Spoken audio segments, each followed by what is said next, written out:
Bom, a gente segue falando de política aqui. Quero mostrar agora para quem está nos acompanhando uma reportagem que está no nosso portal também, cnnbrasil.com.br, naquela página dedicada às eleições de outubro. Após vaias em evento com Lula, Paulinho da Força cancela ato em que o Solidariedade anunciaria apoio ao PT. A decisão foi comunicada à presidente do PT, Gleisi Hoffmann. O deputado falou que vai ouvir o partido novamente depois das vaias para definir que caminho tomar. É a apuração da Thaís Arbex, nossa analista. Paulinho da Força comunicou a decisão ao presidente do PT na manhã de ontem. Ele disse que, de acordo com relatos, vai ouvir o partido mais uma vez para saber se é este mesmo o caminho que o Solidariedade tem de adotar nas eleições. Gleisi teria dito que as vaias partiram de um grupo pequeno, não representam o sentimento do PT. Ela também teria se comprometido a ter uma conversa interna para ver se o pessoal pega leve com o Paulinho da Força. Eu queria conversar um pouquinho sobre esse assunto com o Alexandre Borges, nosso comentarista que está se juntando ao timaço da CNN neste sábado. Tá tudo bem, Alexandre? Bom dia, hein?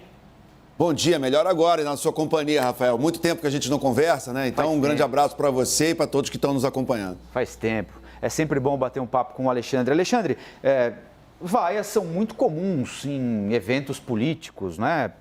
O Paulinho da Força tem uma história de amor e ódio com petistas e com a CUT, que é o braço sindical do PT, né? Ele é chamado de Paulinho da Força porque ele é o fundador e, por muito tempo, presidente da Força Sindical, que é vista pela CUT como uma entidade mais liberal, digamos assim, do que a CUT gostaria.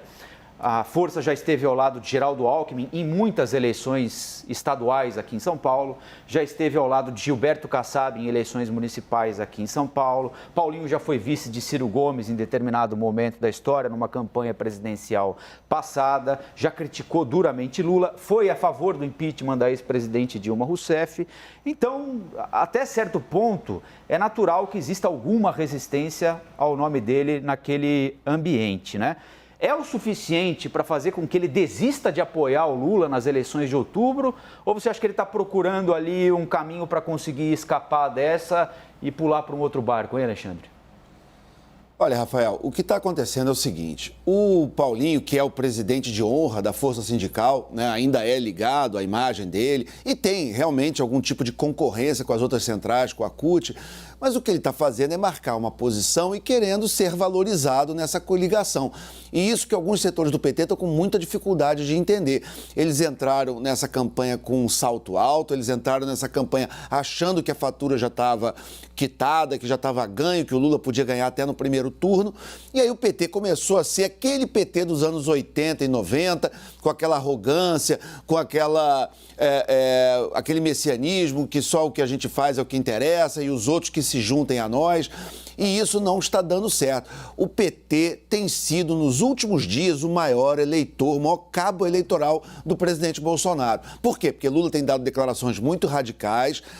Geraldo Alckmin, a capacidade dele de transferência de votos, não é essas coisas. Ele era um político que já estava em baixa, já estava em decadência. Em 2018 teve 4% dos votos, mesmo tendo o maior caixa eleitoral, mesmo tendo metade do tempo de televisão, com toda a força, com todo o nome, com toda a estrutura do PSDB, ele teve uma votação que beirou o ridículo. Então, o que, na verdade, Geraldo Alckmin foi muito funcional para o PT foi sair da disputa estadual em São Paulo e abrir caminho para Fernando Haddad, Márcio França. Enfim, para isso ele serviu com certeza. Agora, para agregar votos numa eleição nacional, presidencial, Alckmin não é um nome nacional, como ele provou em duas corridas a presidenciais, tanto em 2006 quanto em 2018. Ele teve votações realmente muito aquém do dinheiro da força e da estrutura que foi dada a ele nessas campanhas. Então, o que o PT precisa fazer, se quiser realmente ganhar essa eleição, é entender que o presidente Bolsonaro está subindo, está em viés de alta, está encostando, está quase lá. Se a gente estivesse, Rafael, vendo uma prova de automobilismo, o presidente Bolsonaro já está no retrovisor do Lula, né?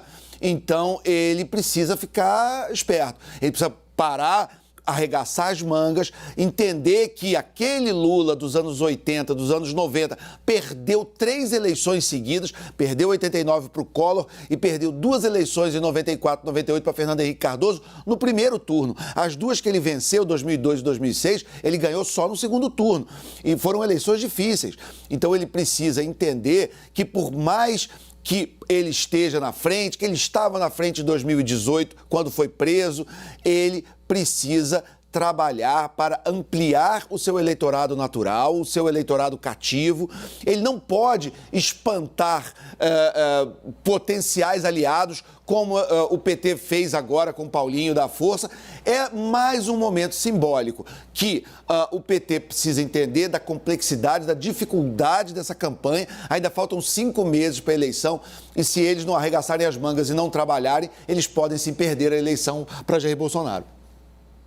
Valeu, Alexandre. A gente volta a conversar mais tarde com o Alexandre Borges, nosso analista, nosso comentarista sobre as coisas da política, Nicole.